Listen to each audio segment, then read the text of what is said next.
ধর ধর ব্যাটারে ধর ধর, ওই দুষ্টু তান্ত্রিক জানি আমাগোর হাত থেকে পালাইতে না পারে। ধর ধর ব্যাটারে ধর ধর ব্যাটারে।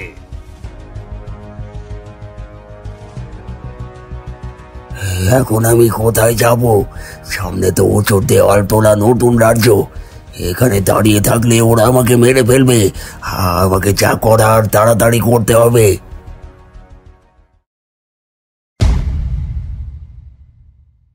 গেল গেল, দুষ্টু তান্ত্রিক তো আমাগোর হাত থেকে পালাইয়া গেল। এখন কি হইব? ওকে আমরা ছাড়বো না। চলো চলো চলো, সবাই প্রাচীর টপকে ওই পাশে যাই। তা কি কইরা হয়? দেয়ালের ওপারে তো কাকনগর রাজ্য। বিনা অনুমতিতে ওই রাজ্যে প্রবেশ করলে আমাগোর মৃত্যুদণ্ড হইব। তাহলে এখন উপায়? ওই দুষ্টু তান্ত্রিককে আমরা এমনি এমনি ছেড়ে দেব? আমাগোর কিছুই করতে হইব না, যা করার রাজ্যের সেনারা কইরা দেব। আজ পর্যন্ত ওই রাজ্যে বিনা অনুমতিতে কেউ প্রবেশ কইরা জীবিত ফিরে আসতে পারে নাই। তাহলে তো একদম ঠিক আছে, তান্ত্রিক একেবারে বাঘের থাবায় গিয়ে পড়েছে। হ্যাঁ, এখন চলো আমরা যে যার বাড়ি ফিরে যাই। চলো। এই হলো কাকনগড় রাজ্য। সুখ, শান্তি ও সমৃদ্ধিতে আশেপাশের কোনো রাজ্য একে টেক্কা দিতে পারে না। তাই তো এই রাজ্যের রাজা বিক্রম সিংহের নাম দিকে দিকে ছড়িয়ে পড়ছে।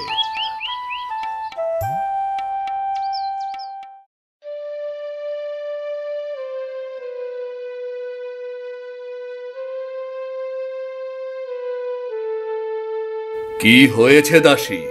কোনো সুসংবাদ আছে? ক্ষমা করবেন মহারাজ, রানী চন্দ্রাবতী প্রতিবারের মতো এবারেও একটা মৃত সন্তানের জন্ম দিয়েছেন। না, এ আমি আর মেনে নিতে পারছি না। একটা সন্তানের জন্য আমাকে আর কত বছর অপেক্ষা করতে হবে? আমাকে আজ্ঞা করুন মহারাজ। হ্যাঁ, যাও আর গিয়ে রানীকে বলে দাও, যতদিন সে আমাকে একটা সন্তান দিতে পারবে না ততদিন রাজবাড়ির অন্দরমহলে তার কোনো জায়গা নেই। এই রাজ্যেই বাস করত ফণীন্দ্র আর মাধবী নামে এক দরিদ্র কৃষক দম্পতি। রাজা বিক্রম সিংহের মতো তারাও নিঃসন্তান ছিল।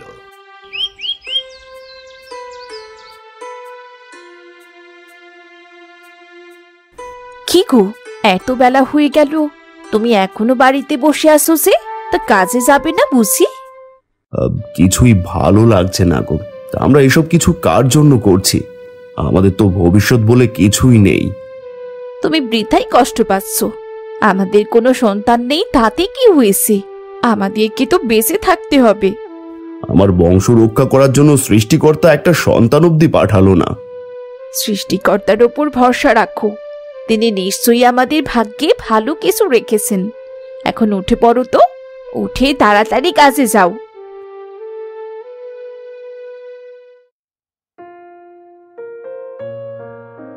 দাসী, আমার সন্তান কোথায়?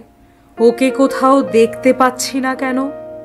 ক্ষমা করবেন রানীমা, আপনি এবারেও একটা মৃত সন্তানের জন্ম দিয়েছেন। না না, এ হতে পারে না। তোমরা মিথ্যা কথা বলছো। বিশ্বাস করুন রানীমা, আমরা মিথ্যে কথা বলছি না। সত্যি আপনি একটা মৃত বাচ্চার জন্ম দিয়েছেন রানীমা। প্রতিবার কেন আমার গর্ভ থেকে মৃত বাচ্চার জন্ম হয়? সৃষ্টিকর্তা আমাকে এ কোন পাপের শাস্তি দিচ্ছেন? শান্ত হন রানীমা, এখন আপনার উত্তেজিত হওয়া ঠিক নয়। দেখবেন একদিন সব ঠিক হয়ে যাবে। আমার আর বেঁচে থাকতে ইচ্ছে করছে না দাসী। মহারাজের মুখে আমি হাসি ফোটাতে পারলাম না। রানীমা, এখন আর কথা না, আপনি বিশ্রাম করুন, আমি আসছি। এদিকে সেই তান্ত্রিক রাজ্যে ঢুকে একটা বনের ভেতরে গা ঢাকা দিয়ে আছে। ওই লোকগুলোর হাত থেকে বাঁচতেই রাজ্যে তো ঢুকে পড়লাম, কিন্তু এখন কি হবে? একটা ভুলে আমার সবকিছু ধুলোয় মিশে গেল। তবে আমি হাল ছাড়বো না। আমাকে আবার শুরু করতে হবে, আর এই রাজ্যে বসে শুরু হবে আমার কাজের প্রথম পদক্ষেপ। আমাকে ক্ষমা করে দিন মহারাজ, আমি এবারেও আপনার ইচ্ছে পূরণ করতে পারলাম না। আর কতবার ক্ষমা চাইবে রানী চন্দ্রাবতী? এখন তো মনে হচ্ছে তুমি আমার জীবন আর রাজ্যের জন্য অলক্ষণে। এসব আপনি কি বলছেন মহারাজ? সৃষ্টিকর্তা হয়তো আমাদের দিকে মুখ তুলে তাকাচ্ছেন না। এতে আমার কি দোষ আছে বলুন মহারাজ, বলুন। সব দোষ তোমার রানী চন্দ্রাবতী, সব দোষ তোমার। তাই তো আমি তোমাকে এই অন্দরমহল থেকে বের করে দিচ্ছি। মহারাজ! হ্যাঁ রানী, যতদিন তুমি আমার বংশধরকে জন্ম দিতে না পারবে ততদিন এই রাজবাড়িতে তোমার কোনো আশ্রয় নেই।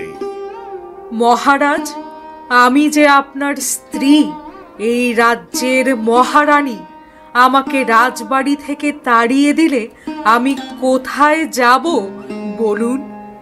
দু চোখ যেদিকে যায় সেদিকে চলে যাও। রানীর দায়িত্ব হলো রাজাকে তার কাজে সাহায্য করা, কিন্তু তোমাকে দিয়ে আমার কোনো কাজ হয়নি। তাই তো আমি আর তোমার মুখ দেখতে চাই না, তোমার মুখ আমি দেখতে চাই না। হে সৃষ্টিকর্তা, এ তোমার কেমন বিচার? রানী হয়েও আজ সব কিছু ছেড়ে দিয়ে আমাকে ভিখারির মতো বের হয়ে যেতে হচ্ছে।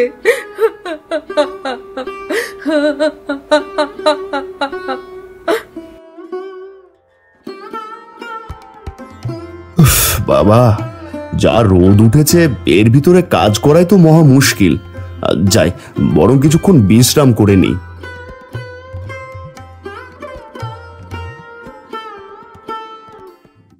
আরে, এ তো একটা টিয়া পাখি। মনে হচ্ছে প্রচন্ড গরমে মাথা ঘুরে পড়ে গেছে। আমি বরং ওকে একটু জল খাইয়ে সুস্থ করি।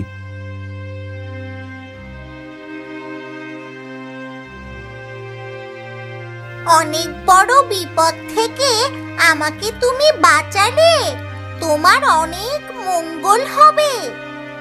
আর কি করে মঙ্গল হবে বলো টিয়া? আমার জীবনে তো শুধুই দুঃখ। একটা কথা সব সময় মনে রাখবে, ভালো মানুষদের একটু বেশি দুঃখ পেতে হয়। হবে হয়তো, এই জন্যই জীবনে সুখের দেখা পেলাম না। চিন্তা করো না, শীঘ্রই তোমার জীবনে এমন একটা ঘটনা ঘটবে যা তোমার জীবনকে পুরোপুরি পরিবর্তন করে দেবে। কি জানি কি হয়। আমাকে তোমার সাথে বাড়িতে নিয়ে চলো, আমি তোমার অনেক কাজে আসব, তোমাকে বুদ্ধি দিয়ে সাহায্য করব। কিন্তু আমরা যে খুবই গরিব মানুষ, নিজেদের পেটেই ভাত জোটে না, তোমাকে কি খাওয়াবো?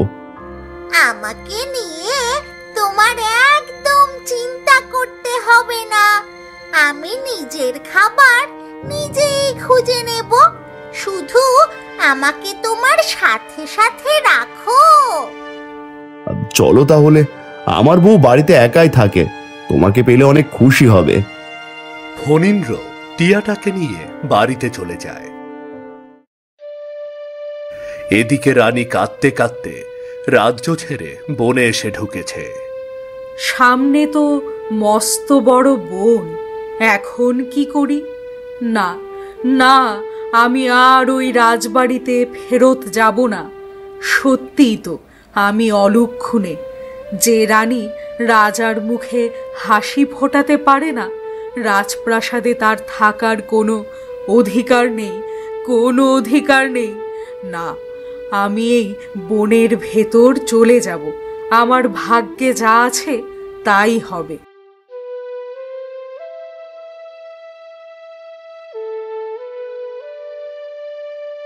তান্ত্রিক? হ্যাঁ, তাই তো। এই গভীর বনে তান্ত্রিক কি করছেন? আচ্ছা, তান্ত্রিকের শরণাপন্ন হলে হয়তো উনি আমাকে সাহায্য করতে পারবেন? রানী এগিয়ে যায়, তারপর ধ্যানরত তান্ত্রিকের সামনে হাত জোর করে বসে থাকে। বেশ কিছুক্ষণ পর তান্ত্রিক চোখ খোলে। হে তান্ত্রিক, আমাকে রক্ষা করুন, আমার যে সব শেষ হয়ে গেল। কে তুই? কি হয়েছে তোর? আমার কাছে সব খুলে বল। আমি কাকনগড় রাজ্যের রানী চন্দ্রাবতী।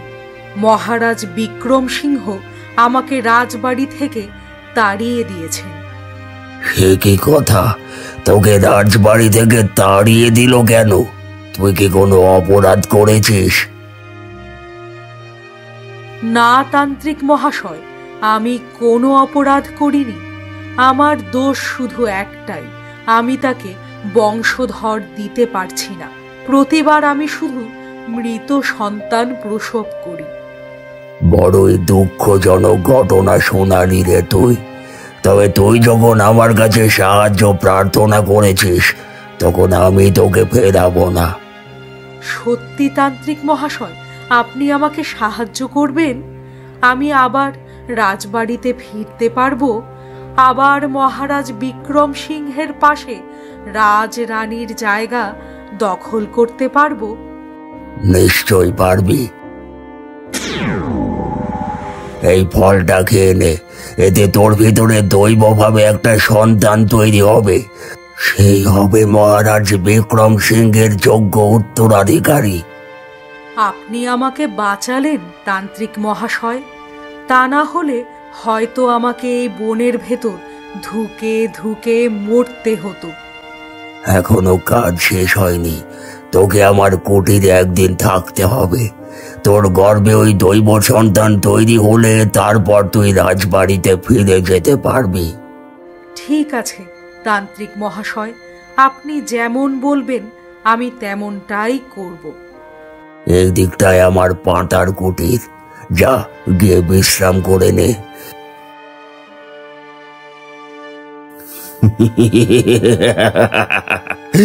এ তো মেঘ না চাইতেই জল। একেবারে কাকনগড়ের রানী এসে আমার শরণাপন্ন হয়েছে। এবার শুধু আমার অসম্পূর্ণ কাজই সম্পূর্ণ হবে না, সেই সাথে গোটা রাজ্য আমার হাতের মুঠোয় চলে আসবে।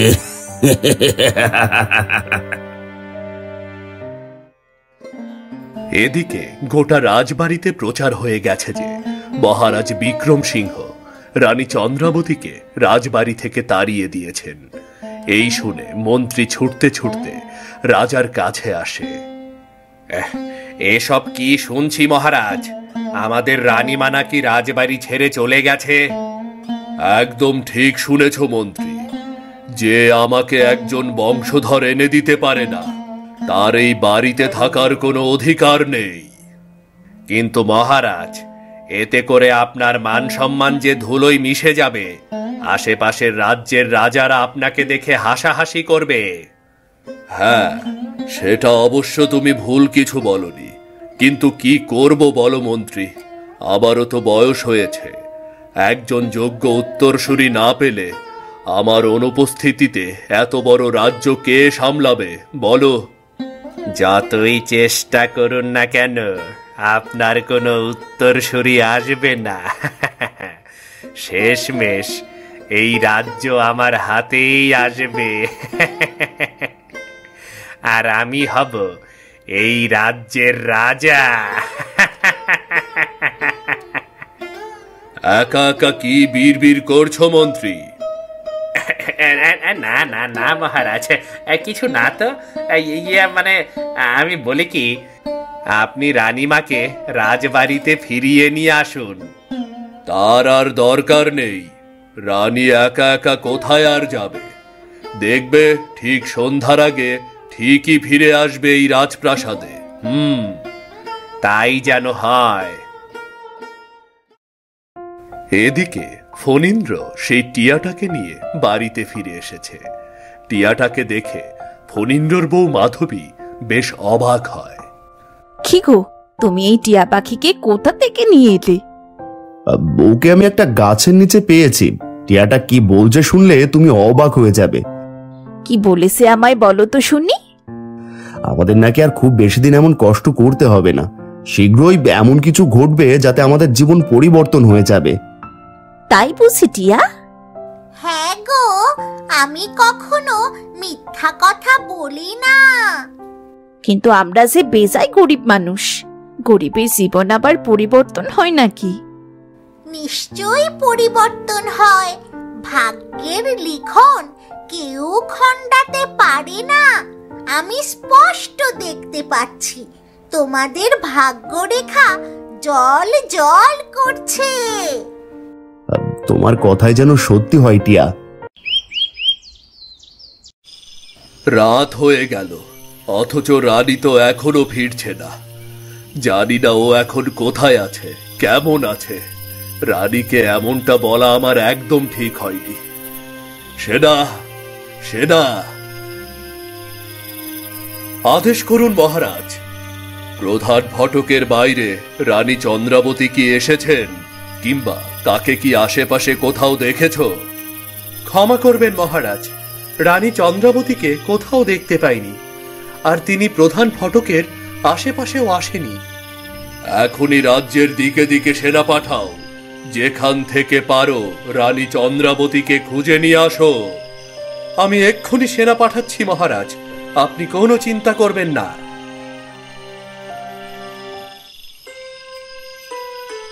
তান্ত্রিকের কথা মতো এখন ফলটা খেতে হবে। সৃষ্টিকর্তা সহায় থাকলে হয়তো আমাদের দুঃখ দূর হতে পারে।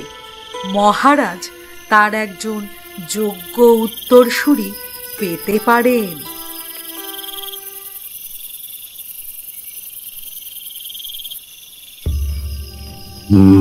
সবকিছুই আমার মন মতো এগোচ্ছে। রানী আমার দেওয়া ফলটা খেয়ে নিয়েছে, এবারে সবচেয়ে গুরুত্বপূর্ণ কাজটা সেরে ফেলতে হবে। এই বলে তান্ত্রিক তার ঝুলি থেকে একটা সাদা মাথার খুলি বের করে, আর ওই খুলি আলতো করে চেপে ধরে রানীর পেটে। সাথে সাথে একটা নীল আলোয় ঘর ভরে যায়। কাজ শেষ। কালকে নাটকের দ্বিতীয় দৃশ্য সম্পন্ন করতে হবে, তারপর শুধুই অপেক্ষা। না, এ আমি কি স্বপ্ন দেখলাম? কি ভয়ঙ্কর, কি জঘন্য! হ্যাঁ, আমি ঠিক আছি দাসী, ঠিক আছি আমি। ক্ষমা করবেন মহারাজ, আপনি একটা চিৎকার দিয়ে ঘুম থেকে উঠে পড়েছেন তো, তাই আমার ভয় হচ্ছে। চিন্তা করো না দাসী, আমার কিচ্ছু হয়নি। আমি একটা দুঃস্বপ্ন দেখেছি মাত্র। শুধু ভয় হচ্ছে ভোরের স্বপ্ন সত্যি যেন না হয়। মহারাজ, আপনি কি খুব খারাপ স্বপ্ন দেখেছেন? ভয় পেয়েছেন খুব? হ্যাঁ, খুবই খারাপ স্বপ্ন। আমি দেখলাম যে উত্তরাধিকারীর জন্য আমি সাধনা করছি, তার হাতে আমার গোটা রাজ্য শেষ হতে যাচ্ছে। চারদিক থেকে শত্রুরা আমাদের ঘিরে ধরেছে। কোনো বাইরের শত্রু না, কাছের মানুষগুলো একে একে বিশ্বাসঘাতক হয়ে উঠেছে। চিন্তা করবেন না মহারাজ, এমনটা কোনো দিন হবে না। আপনার রাজত্বে গোটা রাজ্যবাসী সুখে আছে। আমি জানি আপনার বিরুদ্ধে বিশ্বাসঘাতকতা করার কথা কেউ চিন্তাও করে না। হ্যাঁ, তাই যেন হয়, তাই যেন হয়। আচ্ছা দাসী, রাতে রানী কি ফিরে এসেছে? কই না তো। কি? দাসীর কথা শুনে রাজা চমকে ওঠে, বিছানা ছেড়ে ছুটে বাইরে বের হয়ে যায়। তার হাঁক ডাক শুনে মন্ত্রী সেনা নিয়ে উপস্থিত হয়। কি হয়েছে মন্ত্রী? রানীর কোনো খোঁজ পেলে? ক্ষমা করবেন মহারাজ, সেনারা দলে দলে ভাগ হয়ে গোটা রাজ্যে রানীমাকে খোঁজ করেছে, কিন্তু তাকে কোথাও পাওয়া যায়নি। কি বলছো এসব? তাহলে রানী কোথায় গেল? মন্ত্রী, শুধু রাজ্যের ভেতর না, রাজ্যের বাইরেও খোঁজ লাগাও। যে করেই হোক রানীকে রাজবাড়িতে ফিরিয়ে আনা চাই। আপনি কোনো চিন্তা করবেন না মহারাজ, আমি এখনই লোক পাঠাচ্ছি। লোক পাঠাবো না ছাই? গত রাতেও কোনো সেনারানীকে খোঁজ করেনি। শুধু শুধু মহারাজকে মিথ্যে বুঝিয়ে দিলাম। রানী আর কোনোদিন ফিরে না আসলেই তো ভালো হয়। রানীর শোকে রাজা পাগল হয়ে যাবে, আর সেই সুযোগ কাজে লাগিয়ে আমি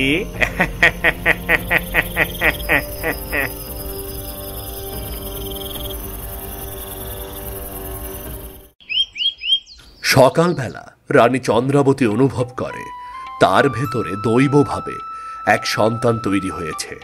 তান্ত্রিকের কথা অক্ষরে অক্ষরে ফলে গেছে দেখে সে বেশ খুশি হয়। তার মানে তান্ত্রিক মহাশয়ের কথাই ঠিক, ওই ফল খেয়েই আমি এক দৈব সন্তানের মা হতে চলেছি। আমি জানতাম আমার দেওয়া ফল কোনোদিন বৃথা যেতে পারে না। কিন্তু তান্ত্রিক, এর আগেও আমি মা হয়েছি, তবে আমার সব সন্তান মৃত হয়ে জন্ম নিয়েছে। তবে কি এই সন্তানটাও? না, এই সন্তান অবশ্যই প্রাণ নিয়ে জন্ম লাভ করবে। ওর ভেতরে আছে দিব্য শক্তি। তাছাড়া ওর জন্ম না হলে আমার সিদ্ধি লাভ কিভাবে হবে? মানে তান্ত্রিক, আপনি কি বলছেন? আপনার সিদ্ধি লাভ? না মানে আমি বলতে চাচ্ছি, আমার জন্য তুই সন্তানের মা হতে পারলি, সেটাই তো আমার জন্য সিদ্ধি লাভ। হয়তো এবার আপনার আর সৃষ্টিকর্তার আশীর্বাদে আমি সবার মুখে হাসি ফোটাতে পারবো। অবশ্যই পারবি, তোকে যে পারতেই হবে। এখন তুই রাজবাড়িতে ফিরে যা, এখন তোদের সুখের সময়। আপনি আমাদের জন্য এত কিছু করলেন, আপনার জন্য আমি কি করতে পারি বলুন তান্ত্রিক? কিছুই করতে হবে না, আমার শুধু একটাই দুঃখ, রোদ বৃষ্টি ঝড়ে আমাকে এই ভাঙা ঘরে বসে কাজ করতে হয়। এই যে কি কষ্টের! এত দ্বিধা করছেন কেন তান্ত্রিক মহাশয়? আপনি আমার সাথে রাজবাড়িতে চলুন। এখন থেকে আপনি রাজবাড়িতে আরামে স্বাচ্ছন্দ্যে কাজ করতে পারবেন, কেউ আপনাকে বাধা দেবে না। কিন্তু মহারাজ বিক্রম সিংহের অনুমতি ব্যতীত আমি কি যেতে পারি? আপনি অবশ্যই যেতে পারেন। আপনি আমাকে এত বড় সাহায্য করেছেন, এই কথা শুনলে মহারাজ সব কিছু মেনে নেবেন। তুই যখন আমাকে এত করে বলছিস, তখন আমি আর না করব না। আমাকে তোর সাথে নিয়ে চল তোদের রাজবাড়িতে। চলুন তান্ত্রিক মহাশয়, আমার সাথে চলুন। নাটকটা যা করলাম না, রানী একেবারে আহ্লাদে গলে গেছে। আপাতত আমার কাজ শেষ, এখন শুধু রাজবাড়িতে গিয়ে শক্ত ঘাঁটি গাড়তে হবে, তারপর সুযোগ বুঝের সৎ ব্যবহার করে নেব। কি হতে যাচ্ছে এরপর? রানী কি সত্যি এবার জীবিত সন্তান জন্ম দিতে পারবে? রানীর ওই সন্তানকে নিয়ে তান্ত্রিকেরই বা কি ষড়যন্ত্র? অন্যদিকে ফণীন্দ্রের জীবনে কি এমন ঘটতে যাচ্ছে যার জন্য তার গোটা জীবন পরিবর্তন হয়ে যাবে? এ সকল প্রশ্নের উত্তর জানা যাবে দ্বিতীয় পর্বে। পরবর্তী পর্বগুলো মিস না করতে চাইলে আমাদের চ্যানেলটি সাবস্ক্রাইব করে সাথে থাকুন। ধন্যবাদ।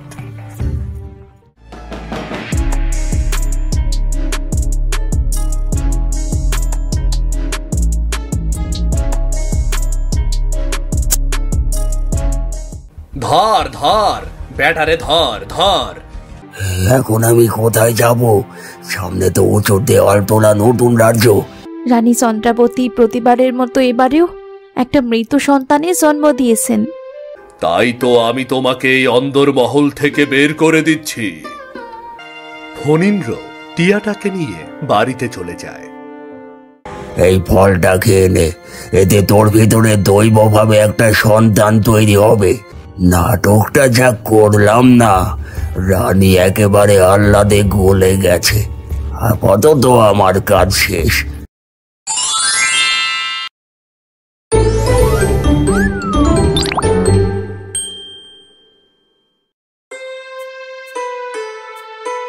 বেলা গড়িয়ে দুপুর হয়, কিন্তু রানী তখনও রাজবাড়িতে ফিরে আসছে না। রাজা বিক্রম সিংহ বারান্দায় বসে চিন্তায় ছটফট করছে। এতটা সময় চলে গেল, কিন্তু রানী এখনো ফিরে এলো না। দিকে দিকে এত সেনা পাঠালাম, কিন্তু কেউ কোনো সুখবর নিয়ে ফিরে আসছে না। মহারাজের জয় হোক। বলো দাসী, তোমার কাছে কোনো খবর আছে? রানী কি ফিরে এসেছে? না মহারাজ, রানীমা ফিরে আসেনি। তাহলে তুমি আমার কাছে কি বলতে এসেছো? ক্ষমা করবেন মহারাজ, অনেক বেলা হয়ে গেছে, আপনি এখনো কিছুই খাননি। এত বেলা পর্যন্ত কিছু না খেয়ে থাকলে তো শরীর খারাপ করবে মহারাজ। রানী এখনো ফিরে আসেনি? তাকে নিয়ে কোনো খবরও পাওয়া যায়নি? এই সময়ে কি করে আমার গলা থেকে খাবার নামবে বলো বলো।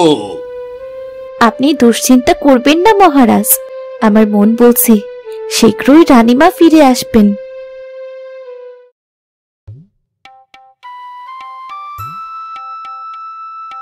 রানীমা? হ্যাঁ তাই তো, সাথে তো আবার একজন তান্ত্রিক। তার মানে মহারানী ফিরে এসেছেন। এই খবর এখনই মহারাজকে জানাতে হবে। মহারাজকে খবরটা জানাতে সেনা ছুটে চলে যায়। পথে বসে মন্ত্রীর সাথে সেনার দেখা হয়। এ কি সেনা, তুমি এভাবে ছুটে যাচ্ছ কেন? রাজ্যে কি কোনো শত্রুর আক্রমণ ঘটেছে নাকি?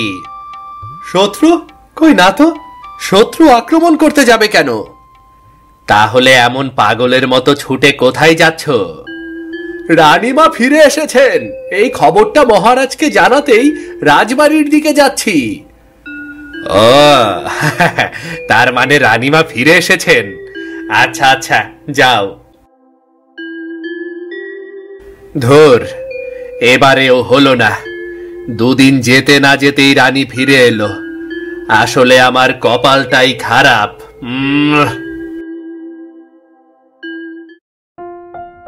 এদিকে সকাল থেকে মাধবী ভীষণ অসুস্থ। বিছানা থেকে সে উঠতে পারছে না। এই দেখে ফণীন্দ্র বেশ চিন্তায় পড়ে যায়। হঠাৎ তোমার কি হয়ে গেল বলো তো মাধবী? কালকে রাত পর্যন্ত তো তুমি ঠিকই ছিলে। তুমি বৃথাই চিন্তা করছো, আমার কিছুই হয়নি, আমি ঠিক আছি। না, তুমি একদমই ঠিক নেই। তুমি তো বিছানা ছেড়ে উঠতেই পারছো না। আরে এমনটা হয়েই থাকে, এ নিয়ে এত চিন্তা করতে হবে না। তোমার বউ ঠিকই বলেছে, এই সময়ে এমন একটু অসুস্থতা হয়েই থাকে। টিয়া, তুমি আমার বউয়ের মতো কথা বলতে শুরু করেছো। আমার তো মনে হচ্ছে এখন বদ্যি ডাকতে হবে। তুমি তো দেখছি কিছুই বুঝতে পারো না। আরে তোমার বউয়ের কিচ্ছু হয়নি, তোমার ঘরে নতুন অতিথি আসতে যাচ্ছে। কি? এসব কি বলছো মাধবী? টিয়া এসব কি বলছে? সত্যি? হ্যাঁ গো হ্যাঁ, সত্যি। সৃষ্টিকর্তার আশীর্বাদে এবার হয়তো আমাদের মুখে হাসি ফুটবে।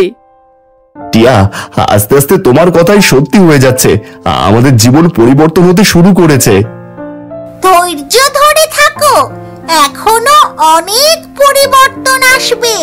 তোমাদের জীবনে অনেক ভাঙা গড়া অপেক্ষা করে আছে, শুধু সময়ের অপেক্ষা। রানী, কোথায় চলে গিয়েছিলে তুমি? গোটা একটা দিন কোথায় ছিলে? কেন মহারাজ, আপনিই তো বললেন আমার দুই চোখ যেদিকে যায় সেদিকে চলে যেতে। আমাকে ক্ষমা করে দাও, তোমাকে এমনটা বলা ঠিক হয়নি। আসলে একটা সন্তানের লোভে আমি অন্ধ হয়ে গিয়েছিলাম। হিতাহিত জ্ঞান ভুলে আমি তোমাকে অপমান করেছি, আমাকে ক্ষমা করে দাও। এখানে আপনার কোনো দোষ নেই মহারাজ, অন্য কেউ হলেও একই কাজ করত। কিন্তু রানী, তোমার সাথে এই তান্ত্রিক মহাশয় কে? মহারাজ, উনি আমাদেরকে সাহায্য করেছেন। উনার আশীর্বাদে আমি একটি দিব্য সন্তান লাভ করেছি। শীঘ্রই আপনি পুত্র সন্তানের মুখ দেখবেন। সত্যি? তুমি একই শোনালে রানী আমাকে, তুমি একই শোনালে। রানী একদম ঠিক কথা বলেছে মহারাজ। খুব শীঘ্রই ঘর আলো করে আপনার একটা পুত্র সন্তান আসবে। আপনার প্রতি কৃতজ্ঞতা জানানোর ভাষা আমার জানা নেই তান্ত্রিক মশাই। আমার মতো খুশি মানুষ এখন এই জগতে আর কেউ নেই। এই খুশিতে রাজ্য জুড়ে আনন্দ উৎসব হবে। কিন্তু মহারাজ, এই তান্ত্রিক মহাশয়ের বনে বসে কাজ করতে খুবই অসুবিধা হয়। রোদ, বৃষ্টি, ঝড়ে তাকে একটা পাতার কুটিরে থাকতে হয়। তাই তান্ত্রিক মহাশয়কে আশ্রয় দেওয়ার জন্য আমি তাকে রাজবাড়িতে নিয়ে এসেছি। আসলে মহারাজ, বুঝতেই তো পারছেন, আমাকে বনে বনে ঘুরে বেড়াতে হয়। আমার কোনো স্থায়ী ঘর বাড়িও নেই যে সেখানে গিয়ে থাকবো। যদি আপনার কোনো অসুবিধা হয় তাহলে আমি রাজবাড়ি থেকে চলে যাব। এ কি বলছেন তান্ত্রিক মশাই? আপনি আমাদের জন্য এত বড় সাহায্য করলেন, আর আমি আপনাকে সামান্য আশ্রয়টুকু দিতে পারবো না? আমি জানতাম কাকনগড়ের রাজার অনেক বড় মন, তিনি আমাকে ফেরাবেন না। আপনার যতদিন খুশি আপনি রাজবাড়িতে থাকবেন। আমরা সর্বক্ষণ আপনার সেবা করব। ফণীন্দ্ররে এত করে বললাম জমিটা আমার কাছে বিক্রি কর, ও আমার একটা কথাও শুনলো না। বিক্রি করলে আমার জমির সাথে মিলাইয়া অনেক বেশি চাষ করতে পারতাম। কি গনি তাই একা একা কি এত বিড়বিড় করছো? ভাবছি বড় করে কোনো চাষবাস করব, কিন্তু আমার যে জমি একেবারেই কম। তোমার এই জমিটা হইলে বড় উপকার হইতো। সে কথা তো তোমাকে আগেই বলেছি নিতাই, এই একটা মাত্র জমি আমার, এটা আমি বিক্রি করব না। আমি একটা কথা বুঝতে পারতাছি না দাদা, তোমাদের কোনো সন্তান নাই, তাও তোমরা এত জমিতে কি করবা? কে বলেছে আমাদের সন্তান নেই? আমাদের ঘরে শীঘ্র একটা সন্তান আসবে। এবার আমাদের মুখে হাসি ফুটবে, তুমি দেখে নিও। কি কইতাছো দাদা? তাইলে তো তোমাদের খরচ বাইরে গেল। হ্যাঁ, তা তো একটু বাড়বেই, নতুন লোক আসছে। আমি বলি কি, তুমি জমিটা বিক্রি না হয় নাই করো, চাষ করার জন্য আমার কাছে তো দিবার পারো। ফসল ফললে তোমারে না হয় অর্ধেকটা দিয়ে দিমু। হ্যাঁ, এটা তুমি ভালো বলেছ, আজকাল সময় পাই না। তুমি যদি নিজ থেকে চাষ করতে পারো তাহলে বড় উপকার হয়। ঠিক আছে, তাহলে তাই হোক। আমি বিকেলে কাগজপত্র নিয়ে আসবো। আমি আবার কোনো কাজ কাঁচা করি না, তা তো তুমি বেশ ভালো কইরাই জানো, তাই না? হ্যাঁ, জানি জানি। ঠিক আছে, আর তোমার যে কাগজপত্র দরকার তুমি তৈরি করে নিয়ে বিকেলে আমার বাড়িতে চলে এসো। ঠিক আছে, তাইলে তাই হবে। আমি এখন তাহলে তাড়াতাড়ি বাড়ির দিকে গেলাম, বিকেলে দেখা হবে, কেমন? আমি জানতাম ফণীন্দ্র আমার দেওয়া টোপ গিলবো। এইবার শুধু সুযোগ মতো মাছকে বড়শিতে গাঁথার অপেক্ষা।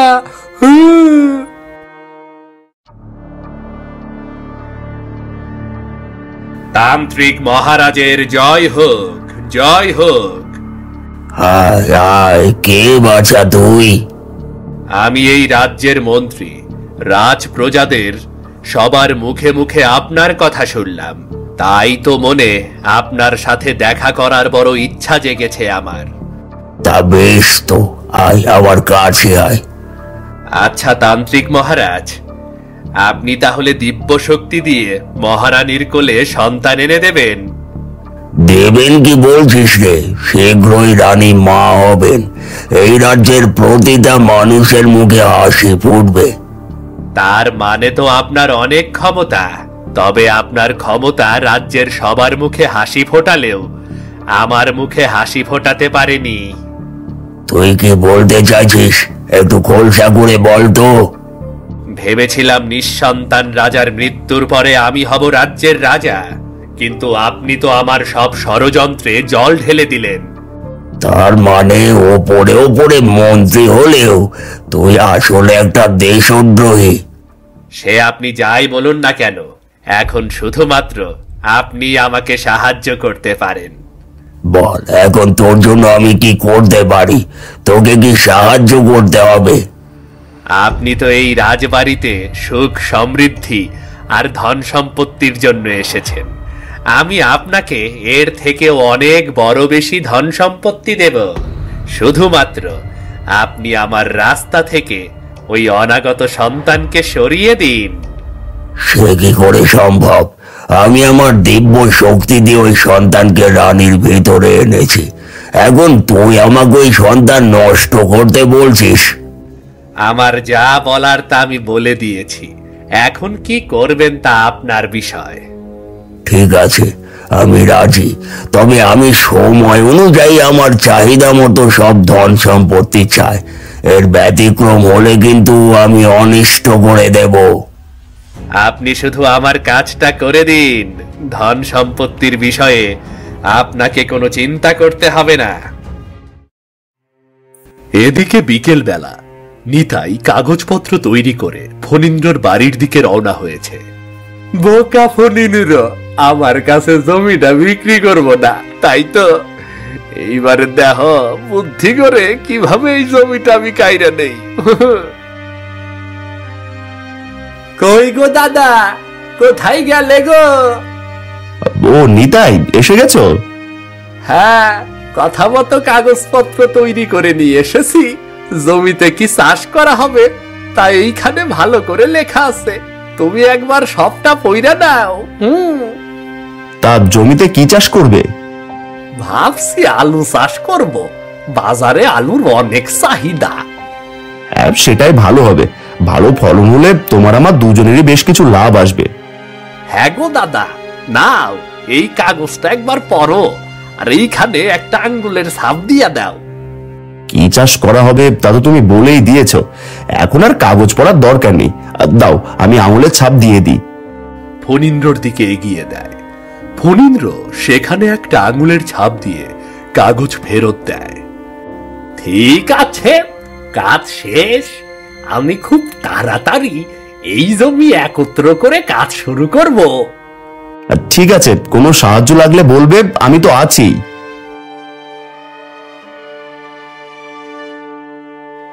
বোকা ফণীন্দ্র, একবারের জন্য টের পেল না কিভাবে এই জমিটা তোমার হাত থেকে আমার হাতে চলে এলো।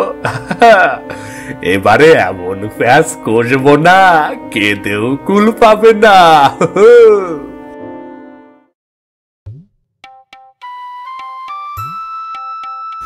অবশেষে আমাদের রাজ্যের সবার মুখে আবার হাসি ফুটতে যাচ্ছে। কি বলো রানী, তাই না? হ্যাঁ মহারাজ, আপনার মুখে হাসি ফোটা মানেই তো রাজ্যের সবার মুখে হাসি ফোটা। সৃষ্টিকর্তা আছেন, তা না হলে এ সময় তান্ত্রিককে আমরা কোথায় পেতাম? ঠিক বলেছেন মহারাজ, তবে আপনি শুধু শুধুই নিজেকে দোষী ভাবছেন। চিন্তা করে দেখুন, আপনি আমাকে রাজবাড়ি থেকে তাড়িয়ে না দিলে তান্ত্রিকের সাথে কিন্তু আমার দেখা হতো না। তা হয়তো হতো না, কিন্তু তোমার সাথে যে আমি ব্যবহার করেছি তা আমি সত্যি এখনো মেনে নিতে পারছি না রানী, কিছুতেই মেনে নিতে পারছি না। এখনো সব কথা ভেবে কষ্ট পাবেন না, এখন আমাদের আনন্দের দিন। হ্যাঁ রানী, তুমি একদম ঠিক বলেছ। আচ্ছা, তান্ত্রিক মশাইয়ের দেখভাল ঠিকভাবে করা হচ্ছে তো? হ্যাঁ মহারাজ, সে নিয়ে আপনি কোনো চিন্তা করবেন না। আমি একটু আগেই উনাকে খাবার দিয়ে এসেছি। দাস দাসীকে বলে দেবে যেন ওনার কোনো অসুবিধা না হয়। উনি অসন্তুষ্ট হলে কিন্তু আমাদের অমঙ্গল হবে, কেমন? ঠিক আছে মহারাজ, আমি সার্বক্ষণিক খেয়াল রাখব।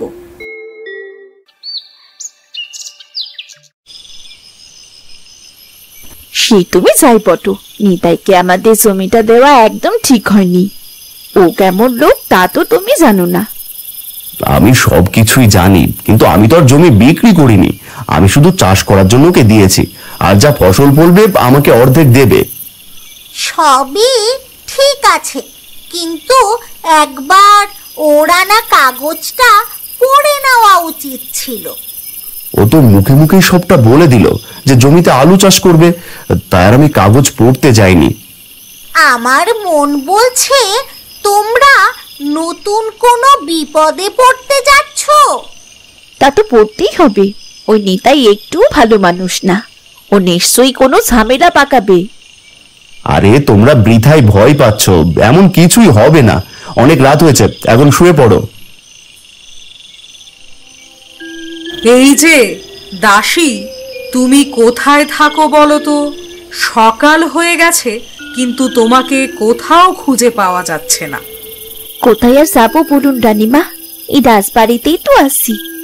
তোমাকে যে এত করে বললাম তান্ত্রিক মহাশয়ের খোঁজ খবর নেবে, তা কি মনে আছে নাকি ভুলে বসে আছো? এ কি বলছেন রানীমা, আমি ভুলে যাব কেন?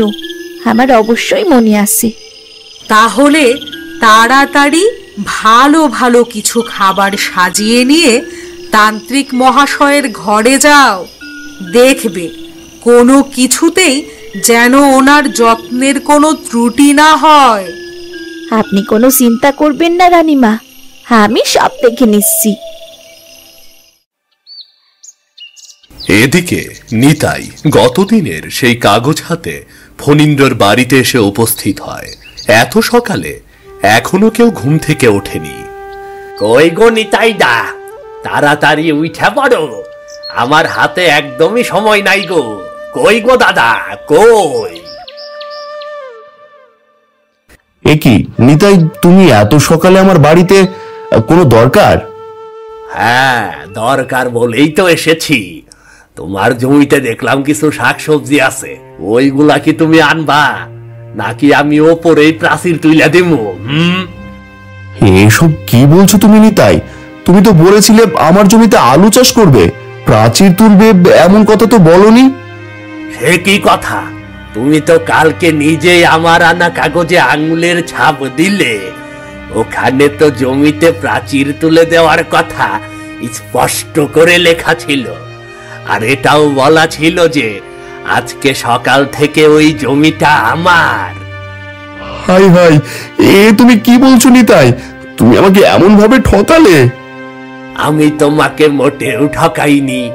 এই দেখো, আমি কাগজ নিয়ে এসেছি, এখানে স্পষ্ট করে সব লেখা আছে।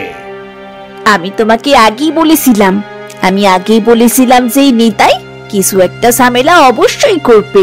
দেখলে তো, আমার কথাই সত্যি হলো। সে তুমি যাই বলো না কেন নিতাই, আমি আমার জমি তোমাকে দেব না। তুমি আমাকে ঠকিয়ে এভাবে আমার জমি নিতে পারবে না। ঠিক আছে, তুমি যখন দেবে না, তাহলে আমি মোড়লের কাছে যাচ্ছি। তিনি যা ভালো মনে করেন তাই করবেন।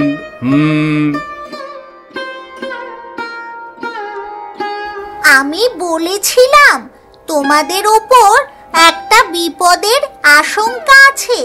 দেখলে তো, সকাল হতে না হতেই আমার কথা ঠিক ফলে গেল। এখন কি হবে? ঢাকার ভেতর ওই একটি মাত্র জমি তো আছে, ওটা যদি হাতছাড়া হয়ে যায় তাহলে যে আমাদের না খেয়ে মরতে হবে। আমি কি করব কিছুই বুঝতে পারছি না। নিতাই যে আমার সাথে এমন কাজ করবে আমি কোনোদিনও কল্পনাও করিনি। নিতাইয়ের কাছে যে কাগজ, সেখানে তোমার আঙুলের ছাপ আছে। আমাদের জমিটা রক্ষা করার এবার সে আর কোনো উপায় নেই গো। তোমরা ভেঙে পড়ো না, আমি আছি তো। যেভাবেই হোক আমি তোমাদের ওই জমিটা রক্ষা করব। আমি এক্ষুনি আসছি। এদিকে মস্ত বড় থালায় অনেক প্রকারের খাবার সাজিয়ে নিয়ে দাসী তান্ত্রিকের ঘরের দিকে যাচ্ছে। ঘরের দরজার ঠিক সামনে যেতেই দাসী থমকে যায়। তান্ত্রিক কি বলছে এসব? সর্বনাশ! সব কিছু কি সুন্দর আমার কথা মতো এগিয়ে যাচ্ছে। শীঘ্রই রানীর ঘরে জন্ম নেবে এক পুত্র সন্তান, আর সেই সন্তান নিয়ে আমি ভোজবাজির মতো ভ্যানিশ হয়ে যাব। কেউ আমার টিকি গাছাও খুঁজে পাবে না। তারপর ওই পুত্র সন্তানকে বলি দিয়ে আমি হব পৃথিবীর সর্বশক্তিমান তান্ত্রিক। এরপর কি হতে যাচ্ছে? তান্ত্রিকের ষড়যন্ত্র কি সত্যিই সফল হবে, নাকি দাসী তান্ত্রিকের এই কথা মহারাজের কানে দিয়ে দেবে? অন্যদিকে ফণীন্দ্রেরই বা কি হবে? টিয়া কি তার জমিটাকে রক্ষা করতে পারবে? এই সকল প্রশ্নের উত্তর জানা যাবে পরবর্তী পর্বে। পরবর্তী পর্ব সবার আগে দেখতে চাইলে আমাদের চ্যানেলটি সাবস্ক্রাইব করে আমাদের সাথেই থাকুন। ধন্যবাদ।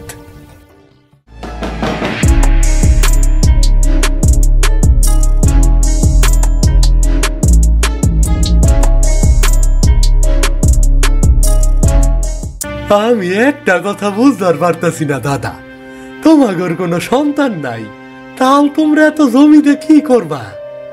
ভেবেছিলাম নিঃসন্তান রাজার মৃত্যুর পরে আমি হব রাজ্যের রাজা, কিন্তু আপনি তো আমার সব ষড়যন্ত্রে জল ঢেলে দিলেন। হাই হাই, এ তুমি কি বলছো নিতাই? তুমি আমাকে এমন ভাবে ঠকালে। তান্ত্রিক কি বলছে এসব?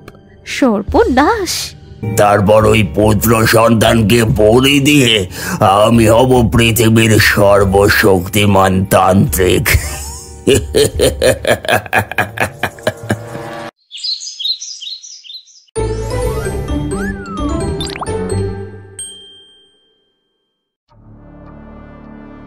কে কে ওখানে?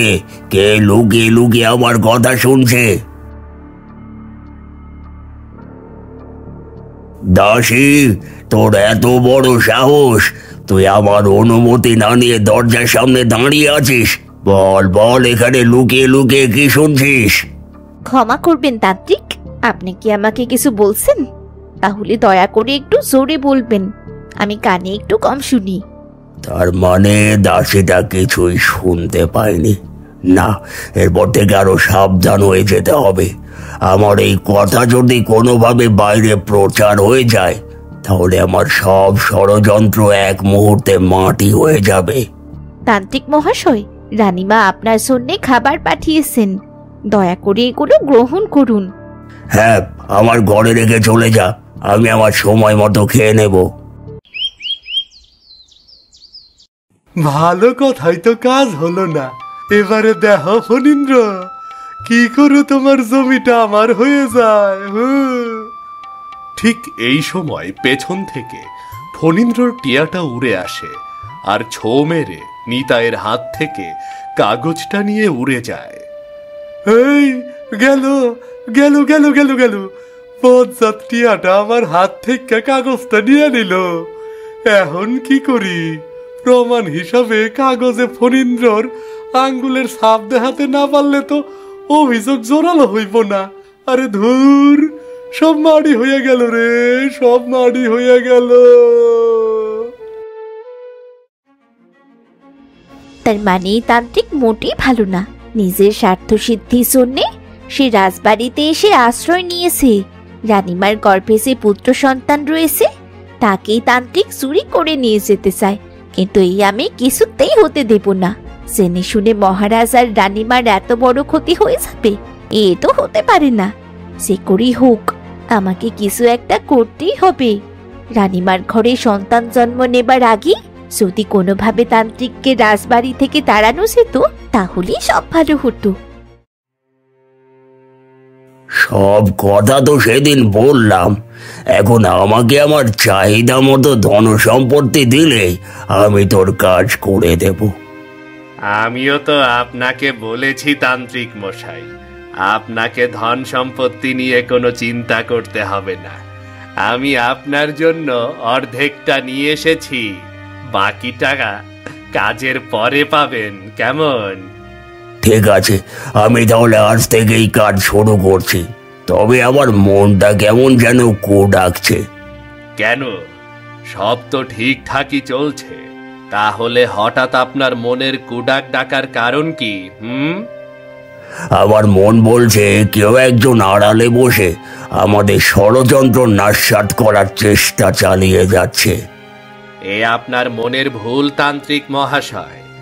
আর সত্যি যদি কেউ আড়ালে থেকেও থাকে তাহলে আপনার শক্তির কাছে সে কিছুই না। হ্যাঁ, এটা অবশ্য তুই ঠিকই বলেছিস। তবে সব সময় খেয়াল রাখবি আমাদের এই কথা যেন আর কেউ জানতে না পারে। সে নিয়ে আপনাকে একদম চিন্তা করতে হবে না, আমি সব সময়ের জন্য সজাগ আছি। এদিকে নিতাই হাতে একটা কাগজ নিয়ে মোড়লের বাড়িতে এসে ঢুকেছে। আরে নিতাই যে, হঠাৎ আমার বাড়িতে কি মনে করে? একটা অভিযোগ নিয়ে আপনার কাছে এসেছি মোড়ল সাহেব। যে করেই হোক আপনাকে এর একটা মীমাংসা করে দিতেই হবে। হঠাৎ কার নামে আবার অভিযোগ নিয়ে এলি? কে তোর ক্ষতি করেছে?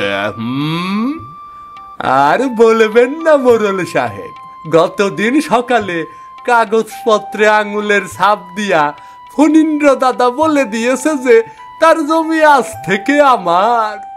কাগজপত্র যখন আঙুলের ছাপ দিয়েছে তাহলে তো সব ঠিকই আছে, তুই হঠাৎ ওর নামে অভিযোগ করতে গেলি কেন? আরে আমি কি আর এমনি এমনি অভিযোগ করতে এসেছি নাকি? আজ সকালে ওর বাড়িতে যেতেই বলে কিনা ওই জমিতে আমাকে প্রাচীর তুলতে দেবে না। সে কি কথা? এমন কথা তো ঠিক না। সেটাই তো বলছি মোড়ল সাহেব, এই যে আমার হাতে কাগজপত্র নিয়েই এসেছি আমি। অবশ্যই এইগুলো আপনার দেখার দরকার নেই, আমি তো সব মুখেই বলে দিয়েছি। না না না, কাগজপত্র না দেখে তো নিশ্চিত হওয়া যায় না। কই কই দেখি তো, কাগজে সত্যিই ফণীন্দ্রের আঙুলের ছাপ আছে কিনা? মানে মোড়ল সাহেব, আর শুধু শুধু আপনি কাগজে দেখে কি করবেন? বিশ্বাস করুন, আমি সত্যি কথা বলছি। আরে সত্যি কথা যখন বলেছ তখন কাগজটা দেখালে দোষ কি? কই এদিকে দাও, দাও এদিকে। মোড়লের কথায় বাধ্য হয় নিতাই এবং কাগজটা এগিয়ে দেয়। মোড়ল কাগজটা হাতে নিয়ে দেখতে পায় সেটা ধবধবে সাদা, সেখানে কোনো লেখাই নেই। এদিকে তান্ত্রিক তার কক্ষে ফিরে এসেছে। মন্ত্রীকে আবার আপনি কি সাহায্য করছেন তান্ত্রিক মশাই? হঠাৎ করে রাজার প্রবেশে তান্ত্রিক বেশ ভ্যাবাচাকা খেয়ে যায়। কোনো মতে টাল সামলে বলে, না মানে মন্ত্রী বলছিল ওর নাকি খুব দিনকাল খারাপ যাচ্ছে, তাই ওর ভাগ্য ফেরানোর জন্য যদি আমি ওকে কোনো সাহায্য করতে পারি। ও আচ্ছা, আমি ভাবলাম আবার কি না কি। আচ্ছা তান্ত্রিক মহাশয়, আপনার ঘরে এই পোটলাটা কিসের? এ নিশ্চয়ই ভুল করে ওই দাসী রেখে গেছে। দেখেছ, আমি এত করে তোমাকে বললাম যেন তান্ত্রিক মশাইকে ভালোভাবে দেখভাল করা হয়, সেই তো ময়লা পুটলি ঘরে রেখে গেল। আপনি একদম চিন্তা করবেন না মহারাজ, আমি এক্ষুনি ওই পুটলি বাইরে নিয়ে যাচ্ছি। না, এই পুটলিটাকে বাইরে নিস না, এটা আমার ঘরেই রাখ। সে কি কথা? এই অদরকারি জিনিসপত্র ভর্তি পুটলি এ ঘরে রেখে কি হবে? না না, এই পুটলিটা আমার, এর ভেতরে আমার কিছু পুরনো পোশাক আছে। তাহলে আমি বরং এখান থেকে কিছু পোশাক নিয়ে যাই, এগুলো ধুয়ে পরিষ্কার করে আবার আপনাকে দিয়ে যাব। আপনার এইটুকু সেবা করার সুযোগ দিন। তান্ত্রিক কিছু বলার আগেই রানী পুটলির মুখ খোলে, আর পুটলির ভেতর চোখ পড়তেই চমকে ওঠে রাজা আর রানী। এ কি, পোশাক কোথায়? এই পুটলির ভেতর তো গাদা গাদা সোনার মোহর। বিশ্বাস করেন মোড়ল সাহেব, সত্যি ওই ফণীন্দ্র আমার আনা কাগজে আঙ্গুলের ছাপ দিয়েছিল। আমার সাথে মিথ্যা কথা? যদি আঙ্গুলের ছাপ দিয়েই থাকে তাহলে তা কোথায় যাবে? আঙ্গুলের ছাপ তো দূরের কথা, এ কাগজে তো কোনো লেখাই নেই। আমি আসলে কাগজটা নিয়েই আপনার কাছে আসছিলাম, কিন্তু পথে বসে ওই ফণীন্দ্র টিয়া পাখিটা আমার কাগজটা নিয়ে উড়ে চলে যায়। আর এজন্যই আমাকে বোকা বানাতে এই সাদা কাগজ নিয়ে চলে এসেছিস, তাই না? আমি সত্যি বলছি মোড়ল সাহেব, আমি আপনাকে বোকা বানাতে আসিনি তো। আমি সত্যিই ওর নামে অভিযোগ নিয়ে এসেছি, শুধু মাঝখান থেকে ওই টিয়াটা সব এলোমেলো করে দিল। তুই এক্ষুনি আমার সামনে থেকে দূর হ, হতভাগা। আর যদি ফণীন্দ্রের নামে একটা কথা বলিস তাহলে কিন্তু তোকে শাস্তি পেতে হবে রে। আর ওই জমিতে ভুলেও প্রাচীর তোলার কথা চিন্তা করবি না।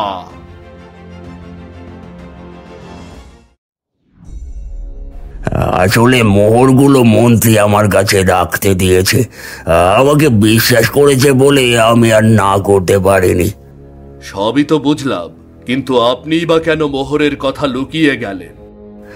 আসলে মন্ত্রী তোকে না দিয়ে আমার কাছে মোহর রাখতে দিয়েছে, এটা জানলে হয়তো তুই অপমানিত বোধ করবি, এই কারণে আমি আর কিছু বলিনি। আসলে আমাদেরই ভুল হয়ে গেছে তান্ত্রিক মহাশয়, আমরা আপনার সাথে একটু বেশি বেশি করে ফেলেছি। না না, এ নিয়ে আমি কিছুই মনে করিনি। ঠিক আছে তান্ত্রিক মহাশয়, আপনি তাহলে আরাম করুন, আমরা আসি তাহলে। আর যে কোনো প্রয়োজন হলে আমাদেরকে বলবেন, কেমন? এবার মনে হচ্ছে সত্যি সত্যি রাজা রানীকে সরানোর জন্য কিছু একটা করতে হবে, তা না হলে যে কোনো সময় আমাকে সন্দেহ করে বসতে পারে। এদেরকে যতটা সহজ ভেবেছি এর আসলে ততটা সহজ নয়। সেই কখন মন্ত্রীকে ডেকে পাঠালাম, কিন্তু এখনো আসছে না, কি করছে কি জানি। শুধু এই দিনটার জন্য অপেক্ষা করছিলাম। মন্ত্রী, তোমার কাজ আজকে সমাপ্ত করব, হাতে একদম সময় নেই, আমার বাকি চাহিদা পূরণ করো। কাজ শেষ করার পর এক মুহূর্ত আমি আর এই রাজবাড়িতে থাকবো না, তাই যা করার আগেই করতে হবে। হ্যাঁ বলুন দাসী, আমাকে কি মহারাজ ডেকেছেন? না, আমি তোকে ডেকেছি। কেন, কি দরকার বলুন? মহারানীর খাস দাসী আমি, সেদিক থেকে তার ভালো মন্দ দেখার দায়িত্ব তো আমারও, তাই না? হ্যাঁ নিশ্চয়ই, এ নিয়ে তো কারো কোনো সন্দেহ নেই। তাহলে মনে করো মহারানী ও রাজ্যের ভালোর জন্যে তোমাকে একটা কাজ করতে হবে। কিন্তু আমি মহারাজার রানীমার আদেশ ছাড়া কোনো আদেশ মানব কেন? তোমাকে মানতেই হবে। আমার কথা মতো কাজ না করলে এই রাজবাড়ি ভেঙে টুকরো টুকরো হয়ে যাবে, মহারাজার রানীমা কাঁদতে কাঁদতে মরে যাবে। কি বলছেন আপনি এসব? একটু খুলে বলুন তো সবটা। সময় হলে সবটা বলবো, এখন তুমি শুধু আমার কথা মতোই কাজ করবে। যেখানে মহারাজার রানীমার জীবন নিয়ে প্রশ্ন, সেখানে আমি তাদের অবশ্যই সাহায্য করতে প্রস্তুত। বলুন আমাকে কি করতে হবে। শীঘ্রই রানীমার ঘর আলো করে সন্তান জন্ম নেবে।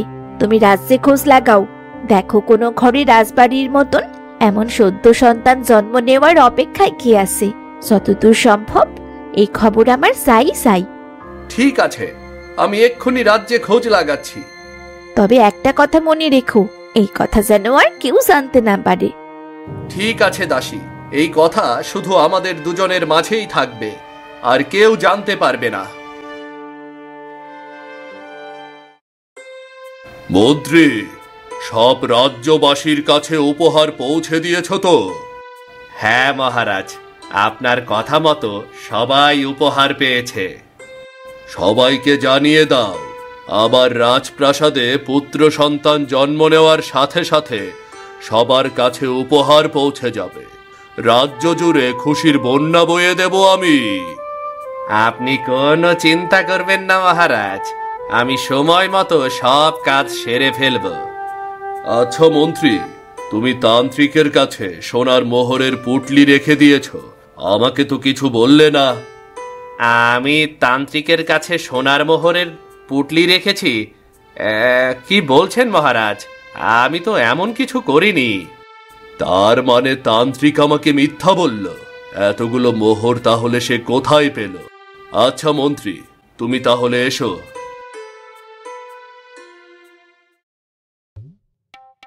তোমাদের আর কোনো চিন্তা করতে হবে না, যা করার আমি করে এসেছি। তার মানে নিতাই আর আসবে না? শুধু যে আসবে না তা না, নিতাই আর তোমাদের জমি দখল করতে পারবে না।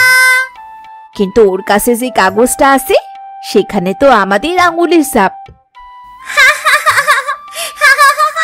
সেই কাগজ অনেক আগেই আমি ওর কাছ থেকে ছিনিয়ে নিয়ে ছিঁড়ে ফেলেছি। সত্যি বড় ভাগ্য করে তোমাকে পেয়েছিলাম টিয়া, এই জন্যই তুমি একের পর এক আমাদের বিপদ থেকে বাঁচিয়ে যাচ্ছ।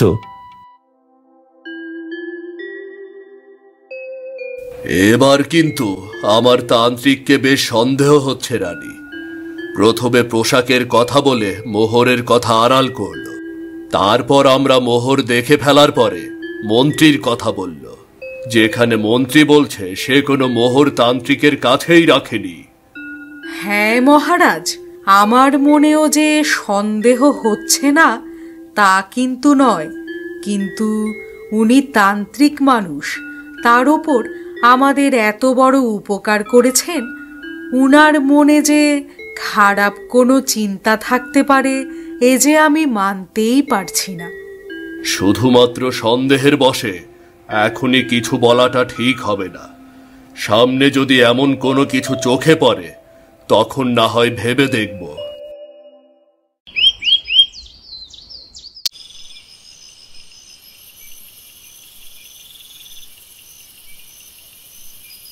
মাঝরাতে তান্ত্রিক মন্ত্রীকে ডেকে পাঠায়, কিন্তু অনেক সময় পার হয়ে গেলেও মন্ত্রী আসে না।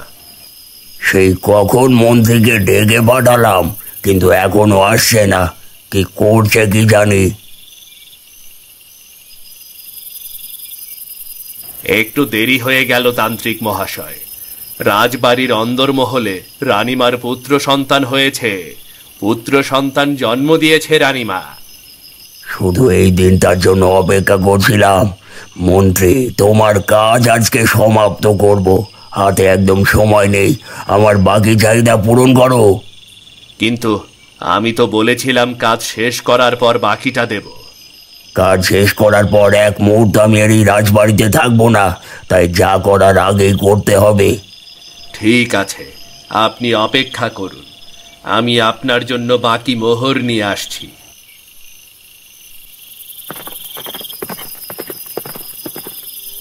দাসীর কথা মতো গোটা রাজ্য ঘুরে দেখলাম, কিন্তু কোথাও সদ্য জন্ম নেওয়া কোনো বাচ্চার খোঁজ পেলাম না।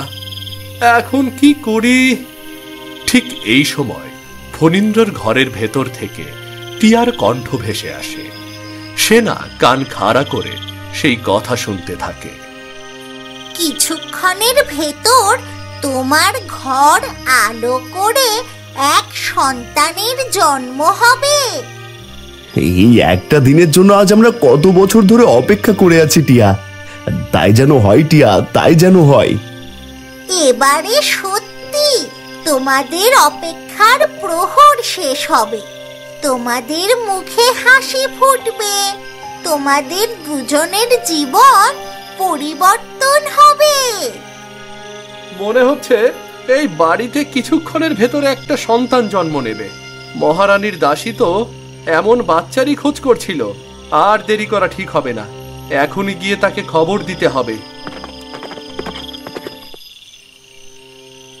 জানি না সেনা এত সময় নিচ্ছে কেন। গোটা রাজ্যে কি এমন একটা বাচ্চাও পাওয়া যাবে না? হাতে যে একদমই সময় কম। যা করার খুব তাড়াতাড়ি করতে হবে, তা না হলে যে মস্ত সর্বনাশ হয়ে যাবে। দাসী, আপনার কথা মতো সদ্য জন্ম নেওয়া সন্তান পাওয়া গেছে। হয়তো এতক্ষণে তার জন্ম হয়ে গেছে। কোথায় পেয়েছ ওই সন্তানের খোঁজ? তার বাড়ি কোথায়? এই রাজ্যের একদম শেষ প্রান্তে একটা ঘর আছে। লোকটার নাম ফণীন্দ্র, পেশায় কৃষক। তার ঘরে আজ জন্ম নেবে এক নবাগত শিশু। বেশ তো, অনেক ভালো করেছো সেনা। তুমি যাও, গিয়ে বিশ্রাম করো গে। আরো কোনো সাহায্য দরকার হলে আমাকে বলতে পারেন। না, আর কোনো সাহায্য করতে হবে না। তবে তুমি চাইলে তোমার ঘোড়াটা আমায় দিতে পারো। এতে আমার কাজটা আরো তাড়াতাড়ি আর সহজ হবে। ঠিক আছে, আমি তাহলে ঘোড়াটাকে বাইরেই রেখে গেলাম। হাতে একদম সময় নেই। নিশ্চয়ই ওই তান্ত্রিকের কানে সন্তান জন্ম নেবার খবর পৌঁছে গেছে। তার মানে তো একটু পরে সে এসে পড়বে, আর আমাকে এর মধ্যেই সব কাজও সেরে ফেলতে হবে। আমাকে ক্ষমা করবেন রানীমা, মহারাজের বংশ বাঁচানোর জন্যে এছাড়া আমার হাতে কোনো পথও ছিল না। সময় হলে আমি আপনাদের সন্তানকে আপনাদের কাছে ফিরিয়ে দেব। এরপরে কি ঘটতে যাচ্ছে? দাসী কি বাচ্চাটাকে বাঁচাতে পারবে? ফণীন্দ্রর জীবনেই বা কি পরিবর্তন অপেক্ষা করছে? আর সদ্য জন্ম নেওয়া রাজপুত্রকে না পেয়ে তান্ত্রিকই বা কি করবে? এই সব প্রশ্নের উত্তর পাওয়া যাবে গল্পের পরবর্তী পর্বে। গল্পের পরবর্তী পর্ব মিস না করতে চাইলে আমাদের চ্যানেলটি সাবস্ক্রাইব করে আমাদের পাশেই থাকুন। ধন্যবাদ।